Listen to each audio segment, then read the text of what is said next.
இதயத்தில் என் மூச்சிருக்கும், அது முடிந்த பின்னால் என் பேச்சிருக்கும் என்று ஒரு படத்தில் பாடியிருப்பார் புரட்சித் தலைவர் எம்ஜிஆர். இதோ இயக்குனரின் இமயம், கிராமத்து ராஜா, மண் வாசனைக்குரியவர், என் இனிய தமிழ் மக்களே என்று இவர் கூறும் ஒரு வார்த்தை திரையரங்கமே அதிரும். இப்படியாப்பட்ட இயக்குனரின் இமயம் மறைந்தார் என்றாலும் அவர் வாழ்நாளில் செய்த சாதனைகள் மறையுமா? இயக்கிய படங்களை மறக்க முடியுமா? கிழக்கே போகும் ரயில் என்ற படத்தில் ஒரு ராதிகா, வேதம் புதிதில் அமலா, இப்படி மண் வாசனையில் ரேவதி, இப்படி பல்வேறு நடிகைகளை, குறிப்பாக பெண் நடிகைகளை பிரமாதமாக முன்னணி நடிகர்களாக நடிக்க வைத்து பெரும் பாராட்டை பெற்று இன்றும் திரையுலகில் கொடிகட்டி பறக்கும் பெண்கள். இப்படியாப்பட்ட ஒரு இயக்குனர், மண் வாசனைக்குரிய இயக்குனர் இமயம்தான் நமது பாரதி ராஜா. திரைத்துறை வரலாற்றில் மிகப்பெரிய திருப்பத்தையும் மாற்றத்தையும் கொண்டு வந்து சமூக படங்களில் இருந்து கிராமத்து கதைகளை நேரடியாகவும் இயற்கையுடன் ஸ்டுடியோவில் இருந்து நேச்சுரல் பிளேஸ் கிராமத்துக்கு அழைத்து சென்ற இந்த இயக்குனர் இமயம் பாரதி ராஜா, ஒரு கிராமத்து ராஜா, அல்லி நகரம், தேனி மாவட்டம். இவர் இயக்கிய படங்களை பற்றி விவரங்களை பார்ப்போம். 1977 வெளிவந்த முதல் படம் 16 வயதிலே. இந்த படத்தில் ரஜினி முதலில் ஆரம்பத்தில் பேசப்படாத பொருளாக இருந்தார். இவர் பேசிய பரட்டை கேரக்டரில் இது எப்படி இருக்கு என்ற டைலாக், அவரும் கவுண்டமணியும் சேர்ந்து செய்யும் வில்லத்தனமான நடிப்பு தமிழ் திரையுலகில் 16 வயதினிலே உச்சத்துக்கு கொண்டு சென்று விட்டது. அதுவரை போஸ்டரில் இல்லாத ரஜினி பெரிய அளவில், அதாவது கமலஹாசனை விட பெரிய அளவில் விளம்பரப்படுத்தி படம் மிகப்பெரிய வெற்றியை தந்தது என்றால் அது ரஜினிக்கு மிகப்பெரிய திருப்பத்தை தந்த படம்தான் 16 வயதினிலே. ஸ்ரீதேவியையும் கமலஹாசனையும் நடிப்புலகில் மண் வாசனையுடன் காட்டியிருப்பார் இயக்குனர் இமயம். அதன் பின்பு கிழக்கே போகும், இங்கு கிடைத்த முத்துதான் ராதிகா. இவருடைய நடிப்பு திரையுலகில் இன்று வரை பேசும் படங்கள். கடைசியாக வந்த கிழவி படம் கூட அவருடைய நடிப்பை மிகப்பெரிய உச்சத்துக்கு கொண்டு சென்றது என்றால் மாறுபட்ட கருத்து இல்லை. கிழக்கே போகும் சேவை, கிழக்கே போகும் ரயில் ஒரு மாபெரும் வெற்றி படமாகவும், பாடல்கள் அத்தனையும் வெற்றி. இப்படி கிராமந்தோறும் பட்டி தொட்டி தோறும் பாரத ராஜாவும் இளையராஜாவும் கலக்கு கலக்கு என்று கலக்கிய படங்களில் கிழக்கே போகும் ரயிலும் ஒன்று. எல்லா இடங்களிலும் இசைத்தட்டுகளில் 16 வயதிலே கிழக்கே போகும் ரயில் பிரபலம். இதன் பின்புதான் இவர் கிராமத்து படங்களை எடுக்கத்தான் லாயக் என்று கூறப்பட்ட வந்த நிலையில் அவரது இயக்கத்தில் 1978 வெளிவந்த படம்தான் சிவப்பு ரோஜாக்கள். கிரைம் சப்ஜெக்ட், ஒரு கதை, இங்கிலீஷ் படம், அதாவது ஆங்கில படம் போல் ஒரு படத்தை தமிழில் தர முடியும் என்பதை நிரூபித்தவர் தான் சிவப்பு ரோஜாக்கள். பாரதி ராஜா கிராமத்து ராஜா இல்லை, நகரத்து ராஜாவும் தான் என்று நிரூபித்த இந்த படம் சூப்பர் டாப் ஹிட் என்றே சொல்லலாம். இவருடைய அறிவுத்திறனும் திரைப்பட இயக்கத்தின் திறனையும் மேம்படுத்திய படம் சிவப்பு ரோஜாக்கள் என்றால் மிகை அல்ல. 1979 வெளிவந்த புதிய வார்ப்புகள். கதை சொல்ல வந்தவர் கதை சொல்லிக் கொடுத்து கொண்டிருந்தவர் நாயகனாக மாற்றியது இந்த படம்தான் பாக்யராஜ். அக்னி ரத்தி அக்னி ரோத்ரி என்ற ஒரு ஹிந்தி நடிகையை வைத்து கிராமத்து படம் புதிய வார்ப்புகள். மிகப்பெரிய மாற்றத்தையும் மிகப்பெரிய வித்தியாசத்தையும் தந்த இந்த படம் பாரதி ராஜாவுக்கு மட்டுமல்ல, பாக்யராஜாவையும் உச்சிக்கு கொண்டு சென்றது என்றே சொல்லலாம். புதிய வார்ப்புகள். ஒரு காதல் கதையை இப்படியும் சொல்ல முடியுமா என்று எல்லோரையும் திரும்பி பார்க்க வைத்த படம்தான் நிறம் மாறாத பூக்கள். இப்படி ஒரு படம் 1979 வெளிவந்து மிகப்பெரிய வெற்றி பெற்றது. 2 கதாநாயகர்கள், ஒரு கதாநாயகி. படத்தில் பாடல்கள் அனைத்தும் பட்டி தொட்டி எங்கும் சென்றது. சென்னை நகரத்து படம் என்றாலும் நிறமாறாத பூக்கள் படம் மெட்ராஸ் கேர்ள் என்ற டைலாக் அன்றைய காலகட்டத்தில் மிகவும் பிரபலம்.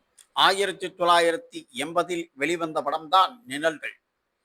இப்படியாப்பட்டவர்கள் எல்லாம் திரைக்கு கொண்டு வர முடியுமா என்று எதிர்பார்க்க முடியாத புதுமுகங்கள், புதுமுக கதை. சமூக கண்ணோட்டத்திலும் பாரதி ராஜாவை முன்னிறுத்த படம்.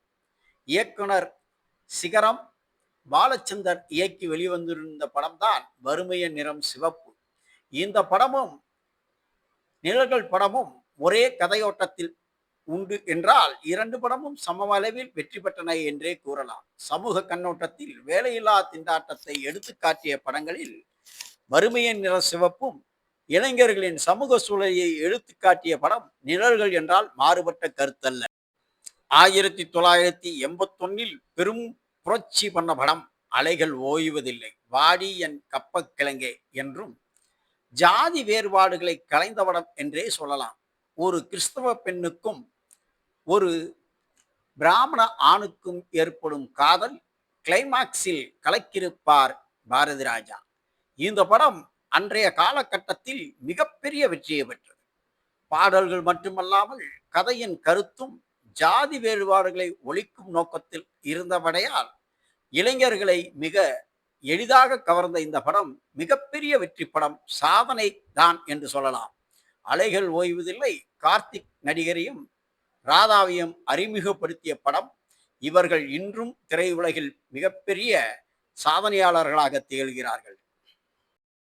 ஆங்கில படங்கள் மட்டும்தான் இப்படி எடுக்க முடியும் என்ற சூழலை மாற்றியவர் Bharathi Raja. Tick tick tick கமலஹாசனை வைத்து ஒரு கள்ளக்கடத்தல் கிரைம் ஸ்டோரி.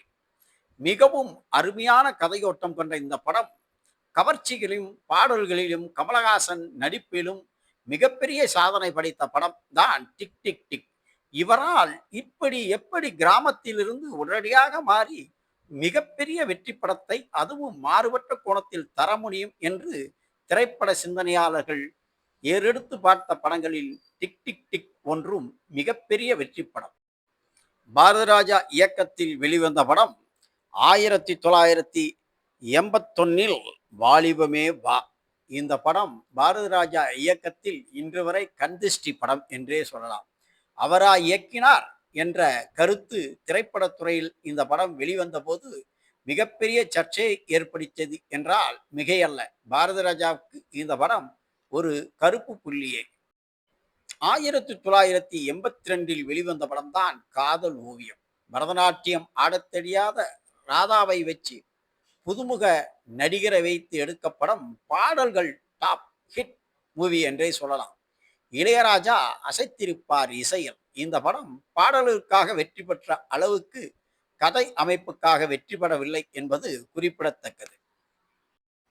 1983 மண் வாசனை. புதுமுகம் அறிமுகம் பாண்டியன் ரேவதி.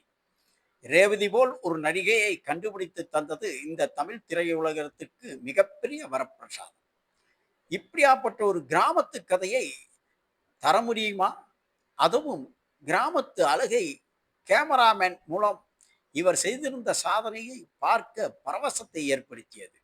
பாடல்களும் கதையோட்டமும் மிகப்பெரிய கிராமத்து பின்னணியை கொண்ட இந்த படம் super top hit movie Bharathi Raja தயாரிப்பில் இயக்கத்தில் என்பது உண்மை. 1984 பாரதி ராஜா புதுமை பெண் என்று படைத்து எடுத்து இயக்கி இந்த படம் புதுமை பெண் மட்டுமல்ல, இயக்குனரை புரட்சி இயக்குனராகவே மாற்றியது என்று சொல்லலாம். சமூகத்தில் பெண்களுக்கு ஏற்படும் இன்னல்களையும் குடும்பத்தில் அவர்களுக்கு இருக்கும் சுமைகளையும் சுட்டிக்காட்டி இந்த படத்தில் பாண்டியனும் ரேவதியும் நடித்திருப்பார்கள். இப்படி ஒரு நடிகை தமிழ் திரையுலகுக்கு பாரதி ராஜா அறிமுகப்படுத்தியதை இன்றும் தமிழ் உலகம் பாராட்டுகிறது. புதுமை பெண் மிகப்பெரிய வரவேற்பை பெற்றது சமுதாயத்தில் என்றால் மாறுபட்ட கருத்து அல்ல. 1985 வெளிவந்து சக்க கோடு போட்ட படம் தான் ஒரு கைதியின் டைரி. ஹிந்தியிலும் இந்த படம் எடுக்கப்பட்டது. இந்த படத்தை ஹிந்தியில் பாக்யராஜ் இயக்கியிருப்பார். இந்த படம் மிகப்பெரிய ஒரு போலீஸ் அதிகாரியை பற்றிய கதை. மிகவும் கிரைம் த்ரில்லர் சஸ்பென்ஸ் நிறைந்த இந்த படம் மிகப்பெரிய வெற்றி படம்.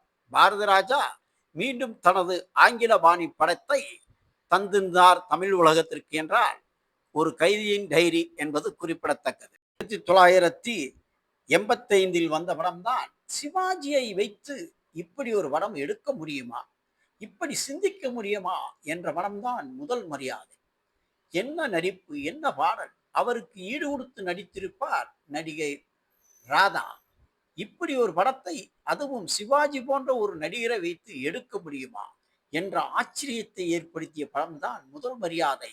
தமிழ் திரையுலகில் மிகப்பெரிய வெற்றி பெற்ற படம் என்றாலும் பாரதி ராஜா இயக்கம் இந்த படத்தின் மூலம் பேசப்பட்டது.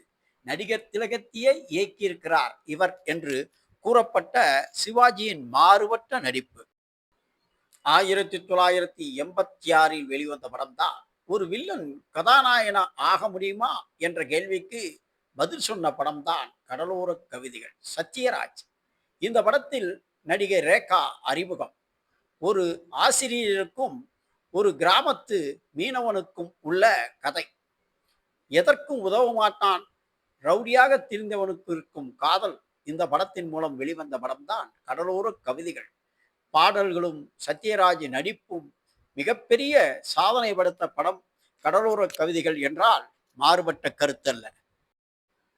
சத்யராஜை இவ்வளவு சாந்தமான மனிதராக காட்ட முடியுமா? அதுவும் ஒரு பிராமண கதாபாத்திர கதையில். வேதம் புதிது. இந்த படம் மிகப்பெரிய பரபரப்பான கருத்துக்களை பரப்பியது என்றால் மாற்று கருத்து இல்லை. ஒரு பிராமண சிறுவன் ஒரு தேவர் இனத்தில் ஜாதியை பற்றிய கேள்வி கேட்கும் இந்த படம் மிகப்பெரிய வெற்றி படம். அதாவது வேதம் புதிது என்று பெயர் இருப்பதால் இந்த படத்தில் ஜாதியம் விஷயங்கள் இல்லாமல் இருக்குமா என்று போய் பார்த்தவர்களுக்கு பாரதி ராஜா மாறுபட்ட கோணத்தில் கொடுத்திருந்த அந்த கருத்து பதிவு மிகப்பெரிய வரலாற்று வெற்றியே இந்த படம் பெற்றதே என்று சொல்லலாம்.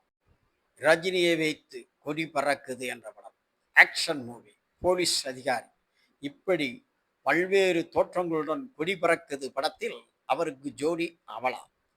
படம் பாடல்கள் எல்லாம் பிரமாதமாக இருந்தாலும் கதை அம்சத்தில் ஏதோ குறை என்று மிகப்பெரிய வெற்றியை தரவில்லை கொடி பறக்குது ரஜினி பாரதி ராஜா கூட்டணியில் என்பது உண்மையே. இதுவும் அரசியல் கதை. என் உயிர் தோழன்.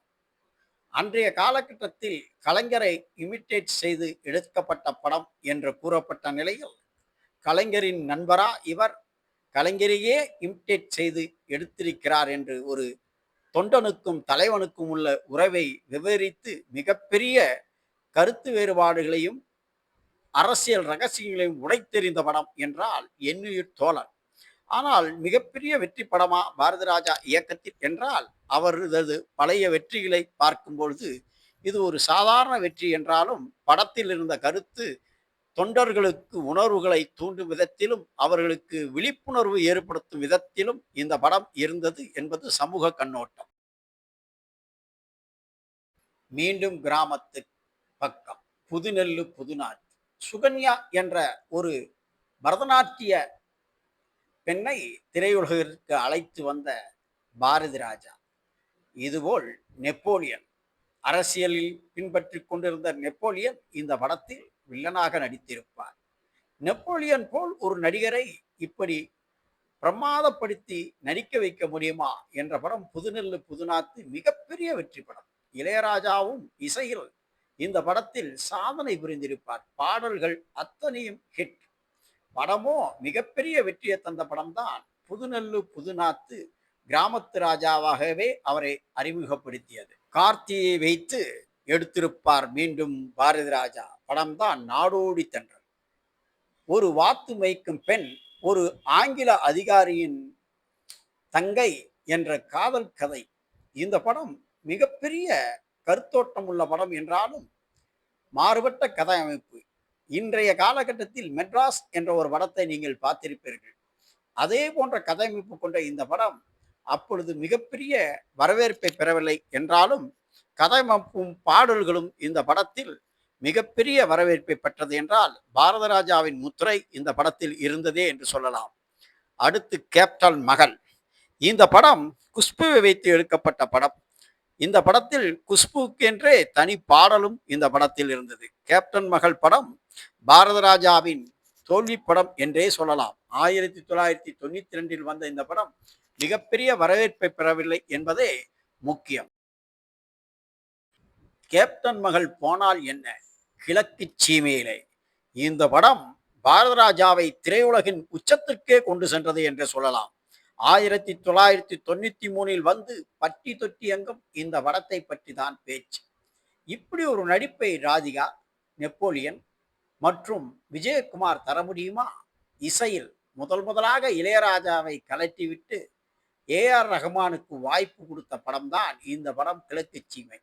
பாரதி ராஜாவுக்கும் இளையராஜாவுக்கும் ஏற்பட்ட கருத்து வேறுபாடின் காரணமாக முதலாக பாரதி ராஜாவுக்கு இசையமைத்த ஏஆர் ரஹ்மான் இந்த படத்தின் பாடல்கள் அனைத்தும் ஹிட். இவ்வளவு பெரிய வெற்றியை பாரதி ராஜா சந்தித்திருப்பாரா என்பது மிகப்பெரிய ஆச்சரியம்தான். கருத்தம்மா இந்திய திரையுலகமே திரும்பி பார்க்க வைத்த படம். பெண் சிசு கொலையை பற்றிய இந்த படம் மிகப்பெரிய பரபரப்பை இந்திய அளவில் ஏற்படுத்தி பாரத ராஜாவுக்கு விருதுகளை பெற்று தந்த படம் என்றால் மிகப்பெரிய மாறுபட்ட கருத்து கொண்ட இந்த படம் தேசிய அளவில் வெற்றியை தந்தது, தேசிய அளவில் விருதை தந்தது பாரதி ராஜாவுக்கு என்றால் கருத்தம்மா போல் ஒரு படம் இனி வருமா என்று ரசிகர்களை ஏங்க வைத்த படம்தான் கருத்தம். 1995 வெளிவந்த பசும்பொன் சிவாஜி, பிரபு போன்றவர்கள் நடித்திருந்தாலும் இந்த படம் மிகப்பெரிய வெற்றியை பெற்றுத்தரவில்லை என்றே சொல்லலாம். பாரத ராஜாவின் வெற்றி மகுடத்தில் சிவாஜியை வைத்து முதல் மரியாதை தந்தது போல் இவரால் பசும்பொன்னில் மிளிர முடியவில்லை என்பதே உண்மை. அந்தி மந்தாரை பாரத ராஜா இயக்கத்தில் 1996 வெளிவந்த படம்.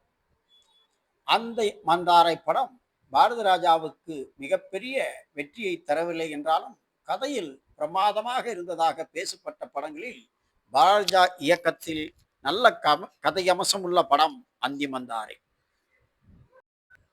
பாரத ராஜா இயக்கத்தில் விஜயகாந்த் நடித்த படம் தமிழ்ச்செல்வன். போலீஸ் அதிகாரியாக நடித்திருக்கும் இவர் இந்த படத்தில் மிகப்பெரிய வெற்றியை எதிர்பார்த்து எடுக்கப்பட்டு சாதாரணமாக மீடியம் கிளாஸ் படம் என்ற அளவுக்கு தமிழ்ச்செல்வன் சென்றது எல்லோருக்கும் ஏமாற்றமே. இந்த படம் தன் மகனுக்காக எடுக்கப்பட்ட படம். தாஜ்மஹால் 1999 வெளிவந்த இந்த படம் தனது மகன் மனோஜ்காக இயக்கிய பாரதி ராஜா பாடல்கள் இருந்த அளவுக்கு படத்தில் கதையம்சம் இல்லை என்பதால் தாஜ்மஹால் மிகப்பெரிய வெற்றியை பெற்றுத்தரவில்லை என்பது உண்மையே. கிட்டத்தட்ட 1995 பசும்பொன்னில் இருந்து பாரதி ராஜாவின் படங்கள் மிகப்பெரிய வெற்றியை பெறவில்லை என்பது குறிப்பிடத்தக்கது. 2001 வெளிவந்த படம்தான் கடல் பூக்கள். மிகப்பெரிய வெற்றி படம் என்று சொல்ல முடியாது.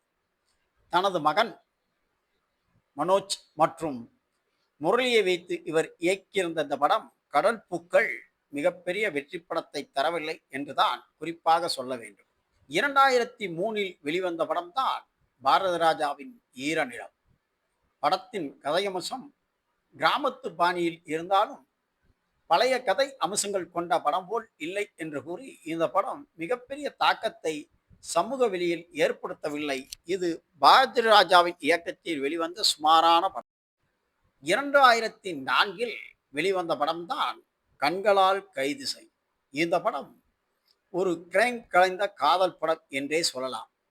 மிகப்பெரிய வரவேற்பை பெறாவிட்டாலும் கதை அம்சம் மாறுபட்டிருந்ததால் விமர்சனத்துக்கு உள்ளான படங்களில் கண்களால் கைது செய்யும் ஒரு குறிப்பிட்ட பொம்மல் ஆட்டம்.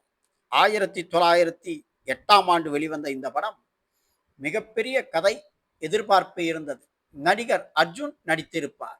பிரபல நடிகர்கள் நடித்தும் ஏனோ இந்த படம் திரையுலகில் பெரிய சாதனையை ஏற்படுத்த முடியவில்லை என்றே சொல்லலாம். ஆனால் கதை அம்சமும் எடுத்திருந்த விதமும் மிகவும் பாராட்டை பெற்ற படம் என்றே சொல்லலாம். 2008 வெளிவந்த மற்றொரு படம் தான் தெக்கத்தி பொண்ணு. இந்த படமும் மிகப்பெரிய பரபரப்பை ஏற்படுத்தவில்லை. படத்திற்கு ஏற்ற கதை அமைப்புகள் இல்லை என்று திரைப்பட களத்தில் இந்த படம் பெரும் பேசுபொருளாக இருந்தும் மிகப்பெரிய வெற்றியை தெக்கத்தி பெண் பாரதி ராஜாவுக்கு தரவில்லை என்றே சொல்லலாம். அன்னக்கொடி இது 2013ஆம் வருடம் வெளிவந்த படம்தான் என்றாலும் மிகப்பெரிய வெற்றியை பெறவில்லை. ஆனால் கதை அம்சம், நடிப்பு போன்றவற்றிற்காக பெரும் பாராட்டை பெற்ற அன்னக்குடி பாரதராஜா இயக்கத்தில் மீண்டும் ஒரு புரட்சியை ஏற்படுத்தியது என்றால் உண்மை. மீண்டும் முதல் மரியாதை மிகப்பெரிய மாற்றத்தை எதுவும் இந்த படத்தால் ஏற்படுத்த முடியவில்லை. மிக சுமாராக சென்ற படங்களில் பாரதராஜா இயக்கத்தில் மீண்டும் ஒரு மரியாதை படமும் ஒன்று என்றே குறிப்பிட. 2023இல் மாடர்ன் லவ் சென்னை என்ற படம் வெளிவந்தது. மிகப்பெரிய பல்வேறு நடிகர்கள் இந்த படத்தில் நடித்திருந்தாலும் எந்த விதமான தாக்கத்தையும் திரையுலகில் இந்த படம் ஏற்படுத்தவில்லை என்றே சொல்லலாம். அதன் பின்பு சில படங்களில் பாரதிராஜா நடித்திருந்தார், ஆனால் இயக்கவில்லை என்பது குறிப்பிடத்தக்கது. அவர் மறைந்திருந்தாலும் என் இனிய தமிழ் மக்களை என்ற குரலை மறக்க முடியுமா? வரலாற்று சின்னம் அது.